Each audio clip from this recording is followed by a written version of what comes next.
กะลังกาออกทานเต่าพันเจ้าเอ๋ยรุ่งดาวเจ้าเอ๋ยดอกงามเอ๋ยอุตสาโลกันที่ตื่นจากพวงนิทาแจ่มใสเอิงราปราบมุนอุทา วัดป่าอารามประเพณีตามเรื่องงานยามมองใกล้ไกลที่อ่อนสงกันสดใสสัตว์ไทยให้โอนวนบาปกรรมเอ่ยรุนจะรุงแล้วรวบแฟนเลิศแล้วอันไม่แล้วเพื่อนเอ่ยตื่นมาเสียจากกิเลสนั้นเอ่ยมืดมิดเหลือเอ่ยออกมาชมเชยแสงแห่ง วัดป่าอารามพวกเหตุนิทานเรื่องงามยามมองใกล้ไกลที่วอนคงดังสดใสแต่เกิดสักไปให้ชมงดบาปกรรมเอ่ย รุนจะรุงแล้วทั่วแคว้นเลิศแล้วสู่วันใหม่แล้วเพื่อนเอ๋ยตื่นมาเสียจากกิเลสนั้นเอ่ยมืดมิดเหลือเอ่ยออกมาชมเชยแสงแห่ง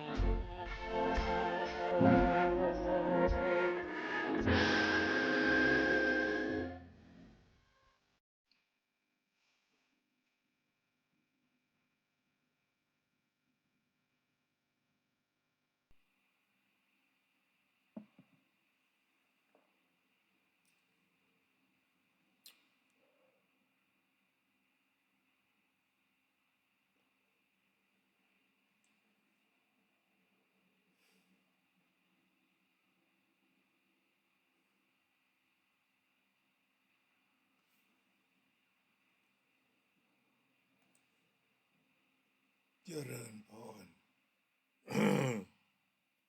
ท่านสาธุชนทั้งหลาย รายการธรรมทานจากวัดพุทธปัญญา เมืองพโมนารัฐแคลิฟอร์เนีย ประเทศสหรัฐอเมริกา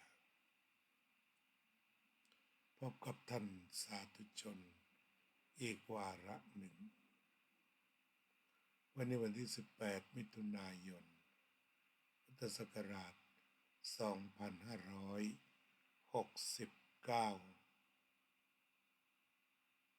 วันนี้ก็ได้รับปัญหาจากเด็กวัยรุ่น1 ปัญหา ถามว่าหลวงพ่อครับจะปล่อยวางได้อย่างไร จะปล่อยวางได้อย่างไร ผมเป็นนักเรียนจะปฏิบัติธรรมปล่อยวางได้อย่างไร เป็นอย่างไรจึงไม่มีเสียง เกิดอะไรขึ้นหรือเปล่าจ๊ะทางอื่นมีไหม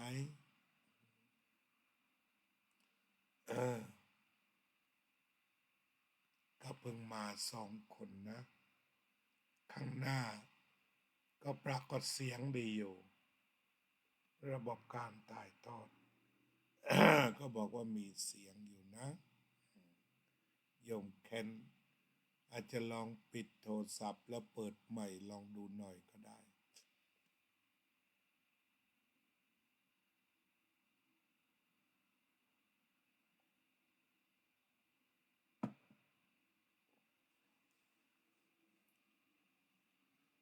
ก็ได้รับปัญหามาจากวัยรุ่นเบื้องต้นเพียงได้ยินเขาถามปัญหาก็ดีใจแล้วเสียงชัดของโยมกัลยาเสียงชัดโยมโจ้เสียงเป็นยังไงบ้างโยมอลิสายินดีผลเจริญเป็นอย่างไรบ้างลองบอกกันดูนะเสียงคุณแคนบอกว่าเสียงไม่ค่อยดีทางฝั่งโยมอลิสาเป็นไงบ้างเสียงเป็นยังไงบ้างก็มากันแล้ว3 ท่านถ้ารายงานการรับฟังซะหน่อยก็จะดี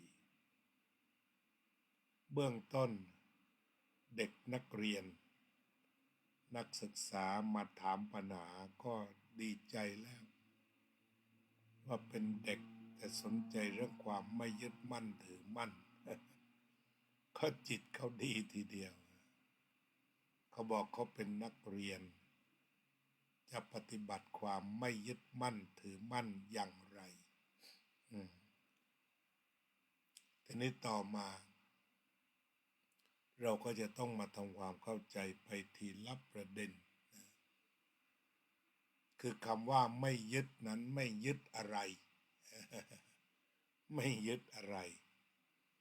พระพุทธเจ้าก็รวมไว้แหละว่าจะไม่ยึดถึง4 ประการ 1. ไม่ยึดสิ่งที่ชอบก็คือติดอกติดใจถ้ายึดก็ยึดสิ่งที่ติดอกติดใจถ้าไม่ยึดก็คือไม่ยึดสิ่งที่ติดอกติดใจนั้น 2. ไม่ยึดความเห็นมีความเห็นใดๆ 3. ไม่ยึดถือสิ่งที่ตัวเชื่อแล้วก็ 4. ไม่ยึดถืออำนาจลึกลับของคนการปฏิบัติสิ่งต่างๆของตนเรียกว่าข้อวัดปฏิบัติที่เป็นไปเพื่อความขลังศักดิ์สิทธิ์นี่ทีนี้เอาข้อแรกซะก่อนว่าตามที่พระพุทธเจ้าตรัสให้เราสลัดที่ก็คือต้องสลัดตัวชอบชังนี่แหละคือไม่ยึดมั่น2 อย่างสิ่งที่ชอบก็ไม่ไปยึดสิ่งที่ชังก็ไม่ไปยึดทีนี้คำว่ายึด ก็คือไปคิดถึงสิ่งนั้นบ่อยๆเรียกว่ายึด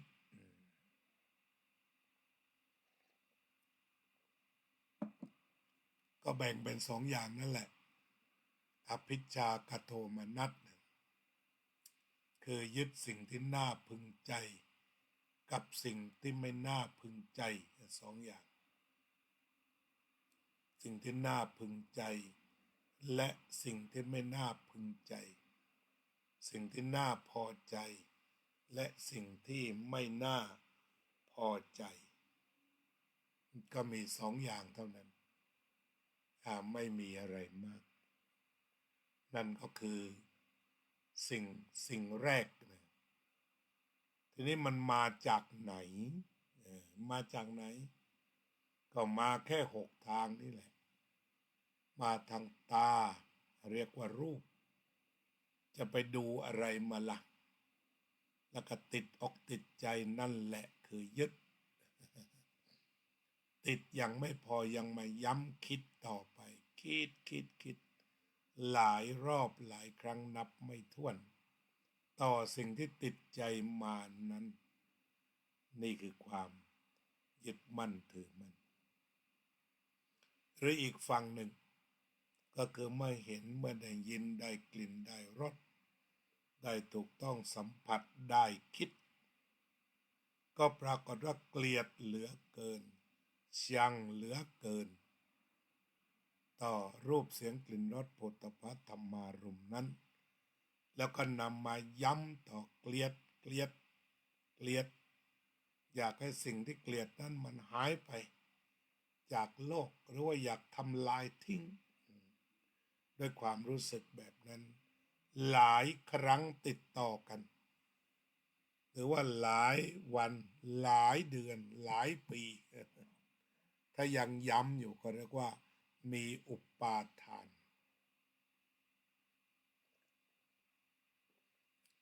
มีความยึดย้ำก็คือยึดยึดก็คือย้ำย้ำเกลียด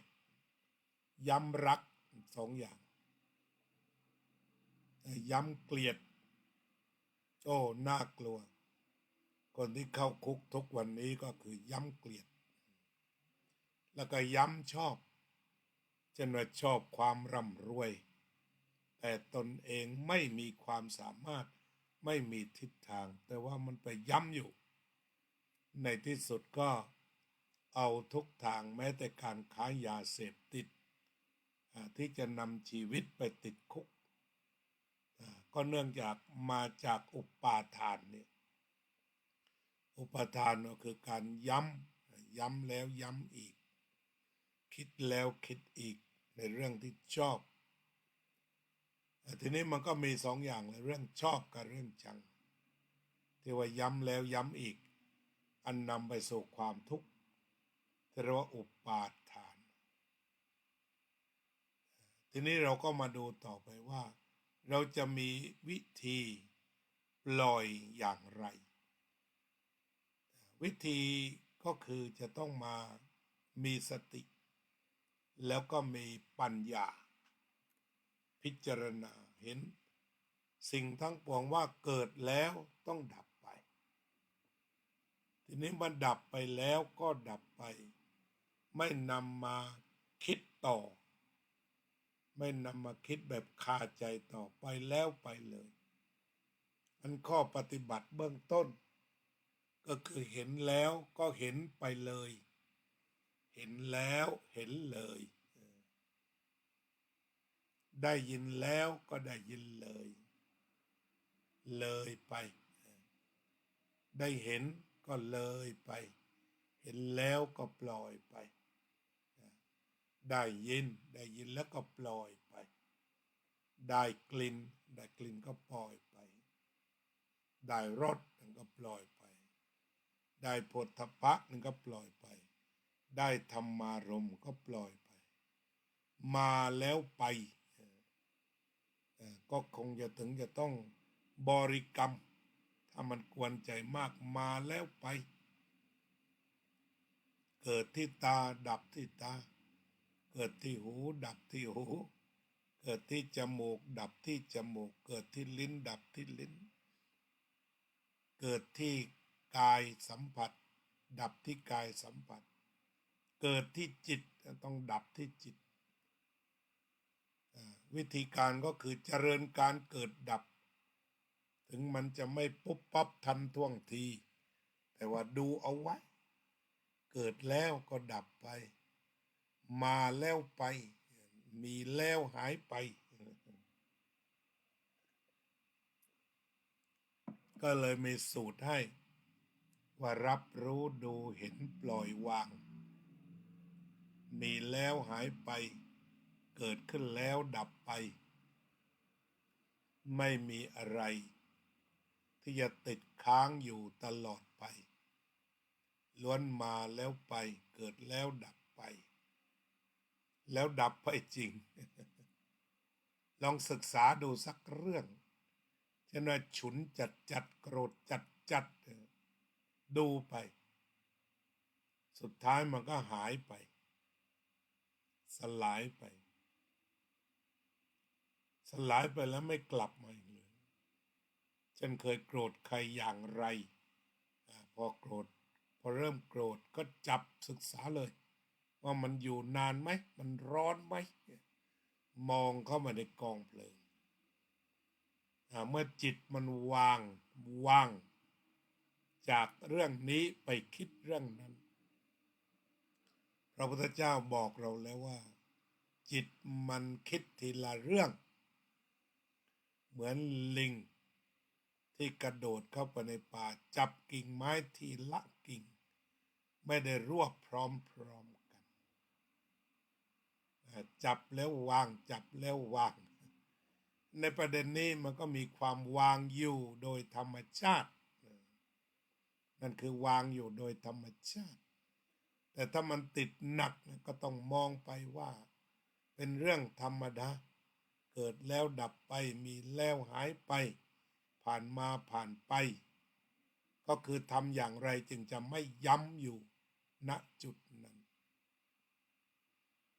ทีนี้นักเรียนก็บอกว่าเรียนหนังสือเครียดจะทำอย่างไรจะเอาปล่อยวางมาใช้อย่างไรเบื้องต้นก็ขอแนะว่าต้องปล่อยอดีตกับปล่อยอนาคตในขณะที่เป็นนักเรียนนั้นก็คือว่ารู้แล้วว่าจะสร้างอนาคตไปไหนเพราะว่าอนาคตเนี่ยมันขึ้นอยู่กับปัจจุบันเต็มแต่ทีนี้เมื่อกลายเป็นนักเรียนที่เรียนหนังสือหนักก็เห็นอนาคตแล้วว่าเรื่องที่เรียนจะต้องก้าวหน้าเจริญรู้เรื่องงั้นเบื้องต้นก็ให้อยู่กับปัจจุบันคือเรียนให้ดีไปทุกขณะทำความเข้าใจบทเรียนเพื่อพัฒนาสมองการที่ทำให้รู้ให้เข้าใจให้วิเคราะห์ได้ในทุกขั้นตอนตรงนั้นเป็นการพัฒนาสมองแต่ว่าการเฝ้าดูอยู่กับปัจจุบันเป็นเรื่องพัฒนาใจไปด้วยพัฒนาทั้งสมองพัฒนาทั้งกายพัฒนาทางใจไปพร้อมกัน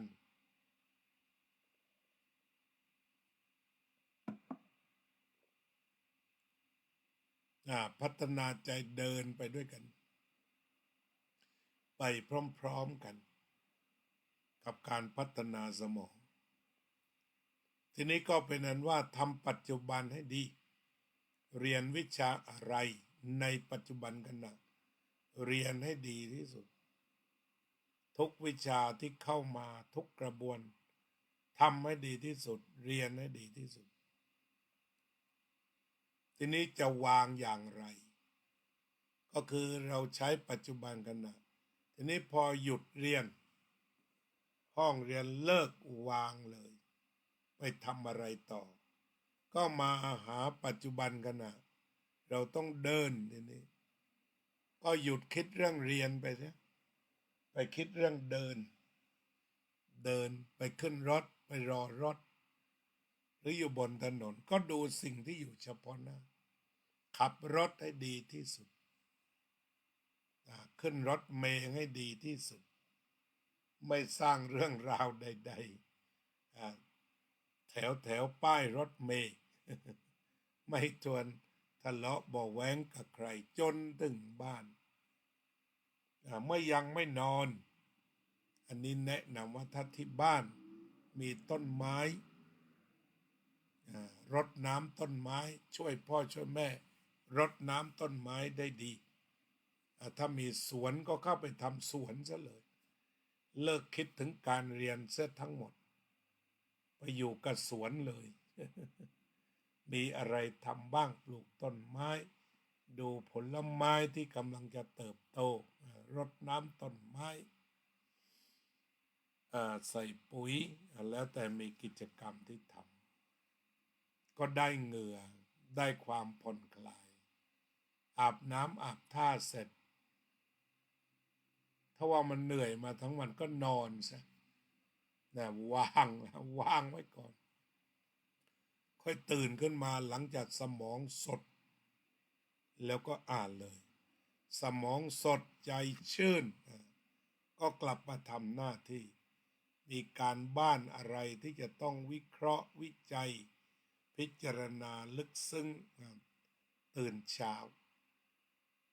ทีนี้วิธีการตื่นกี่โมงก็คงจะไม่กำหนดเวลาแต่ว่าตื่นแล้วสดชื่นก็ถือว่าเวลาดีเพราะสามารถทำงานได้ดีจำได้ดีวิเคราะห์ได้ดีพิจารณาเรื่องราวต่างๆได้ดีถ้าสมองสดชื่นดีใจก็สดชื่นดีด้วยสมองสดใจชื่นใจชื้นก็ทำงานอันนี้ก็เรียกว่าปล่อยวางไปด้วย ทำงานไปด้วยทำงานอะไรเสร็จก็วางเรื่องนั้นไว้อุปมาเหมือนเรารับประทานอาหารเวลารับประทานอาหารนั้นเราก็ใช้จานใช้ถ้วยเจริญพรโยมจวนดูรายการด้วยโยมอุบลโยมกุลาบสวัสดีทุกท่านโยมจวนด้วยอันนี้เราพูดถึงการปล่อยวางเมื่อนำจานมาใช้งานใช้เสร็จแล้วล้างเช็ดแล้วก็เก็บเข้าที่อันนั้นเรียกว่าปล่อยวางไปเรื่องจานคือใช้แล้วมันต้องวางใจก็เช่นเดียวกันพอใช้งานหนักๆมันทั้งเปื้อนทั้งเปรอะทั้งเลอะได้เหมือนกันเสร็จแล้วงานผ่านแล้วต้องเอามาล้างเหมือนจานล้างจานล้างใจจนกระทั่งใจดีจิตบริสุทธิ์คืนมาทั้งหมดเพราะวางเรื่องยุ่งออกไปทั้งหมดแล้วก็อยู่กับปัจจุบันที่แสนจะสดชื่นตรงนี้จะทำวิปัสสนาอาจจะทำงานทำคณิตศาสตร์ทำวิทยาศาสตร์ทำโปรเจกต์โครงการส่งครูเอาเลยหลังจากหลับจนรู้สึกสดชื่นเต็มที่อันนี้ก็แนะเฉพาะนักเรียนเรื่องความปล่อยวางก็จะทำให้ไม่เครียดแต่ถ้ายึดไปเรื่องใดเรื่องหนึ่งวิชาใดอยู่ในหัวจนนอนละเมออันนั้นโอกาสเครียดมีสูงแล้วฉะนั้นการปล่อยวางที่ถูกต้องจึงเป็นประโยชน์สำหรับนักเรียนนักศึกษายิ่งนักเรียนไปด้วยสงบด้วยสุขด้วยแล้วก็เรียนดีด้วยไปพร้อมๆกันก็คงจะเห็นทางเนาะ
สัพเพสัตตาสัตว์ทั้งหลายที่เป็นเพื่อนทุกข์เกิดแก่เจ็บตายด้วยกันทั้งหมดทั้งสิ้นอเวราโหนตุจงเป็นสุขเถิดอย่าได้มีเวรแก่กันและกันเลยอภัยาปัจจาโหนตุจงเป็นสุขเถิดอย่าได้พยาบาทเบียดเบียนซึ่งกันและกันเลยอนิคาโหนตุจงเป็นสุขเถิดอย่าได้มีความทุกข์กายทุกข์ใจเลยสุขีอัตตานังปริหารันตุจงมีความสุขกายสุขใจรักษาตนให้พ้นจากทุกภัยทั้งสิ้นเถิดอภิวาทนาสีลิสะนิจจังวุธาปจายโดจัตตารโอธรรมาวัฏฏันติ อายุวันโนสุขังพลังอ้าวเจริญพรโยมพะเยาด้วยขอบคุณทุกท่านที่ร่วมกันทำบุญร่วมกันทำมงคลชีวิตทำบุญอย่างไรการฟังธรรมเป็นบุญเรียกว่าธรรมัสสวนามัยการฟังธรรมเป็นมงคลอย่างไรการฟังธรรมเป็นมงคลโยมกัลยาร่วมภาวนาเจริญพรการฟังธรรมเป็นมงคลโยมอลิซา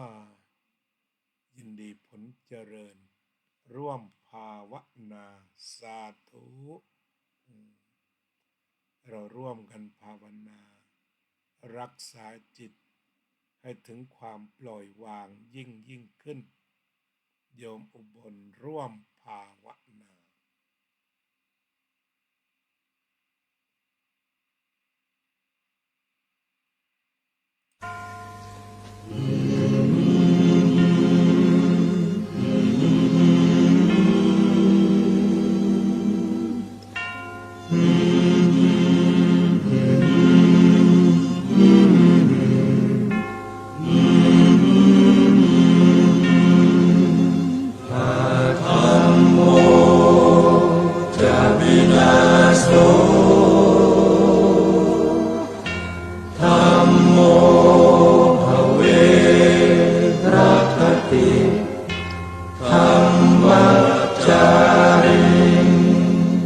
พระพุทธองค์ท่านทรงตรัสรู้เป็นสัพพัญญูตรัสสอนความจริงว่าธรรมะย่อมชนะทุกสิ่งเป็นที่พึงพิงแก่ผู้ประพฤติชอบธรรมธัมโมจะวินาโสธัมโมภเวรัคติธัมมัจจาริอำนาจใดๆก็ตามย่อมถึงความพินาศถ้าขาดธรรมะประจำไม่มีใครอยู่ค้ำฟ้าเราต่างเกิดมาใช้กันจงอยู่ในศีลในธรรมคิดทำแต่กรรมที่ดีธัมโมจะวินาโสธัมโมภเว